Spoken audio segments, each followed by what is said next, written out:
একটি ফোন দিয়ে দুটি হোয়াটসঅ্যাপ কিভাবে চালাবেন বা ব্যবহার করবেন তার জন্য তোমাদের চলে যেতে হবে হোয়াটসঅ্যাপে।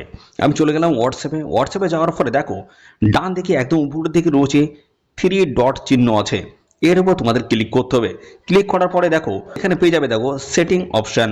এই সেটিংয়ের উপরে তোমরা ক্লিক করবে। ক্লিক করার পরে দেখবে আবার ডান দিকে উপরে কোণের দিকে দেখবে প্লাস চিহ্ন একটি আইকন রয়েছে, এর উপরে তোমাদের ক্লিক করতে হবে। ক্লিক করলে দেখো এখানে চলে এসছে। দেখো উপরে একটি অ্যাকাউন্ট রয়েছে এবং পাশাপাশি বন্ধুরা দেখো নিচে এখানে তোমাদের প্লাস আইকন দিয়ে তোমাদের বলা হয়েছে দেখো এখানে অ্যাড অ্যাকাউন্ট। ঠিক আছে, অ্যাড অ্যাকাউন্ট, এখানে তোমরা কিন্তু নতুন আরেকটি অ্যাকাউন্ট তোমরা কিন্তু ক্রিয়েট করতে পারবে।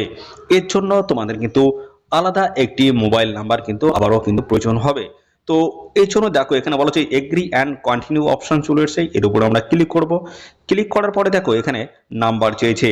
তো আগে যে নাম্বারটা দিয়ে তোমাদের হোয়াটসঅ্যাপ খোলা রয়েছে সেই নাম্বারটা দিলে কিন্তু হবে না, নতুন আলাদা একটি নাম্বার তোমাদের কিন্তু ইনপুট করতে হবে। ইনপুট করে ফাইনালি সাবমিট করে দেবে। তো তোমরা কিন্তু একটি ফোনে আলাদা আলাদা দুটি হোয়াটসঅ্যাপ অ্যাকাউন্ট তোমরা কিন্তু ইউজ করতে পারবে। তো ভিডিওটি যদি খুবই ইনফরমেটিভ যদি হয়ে থাকে তো অবশ্যই পেজটি তোমরা ফলো করে দেবে এবং ভিডিওতে লাইক করে দেবে, এবং পাশাপাশি যারা ইউটিউব থেকে ভিডিওটি দেখছো তোমরা অবশ্যই চ্যানেলটিকে সাবস্ক্রাইব করে রাখবে। ধন্যবাদ।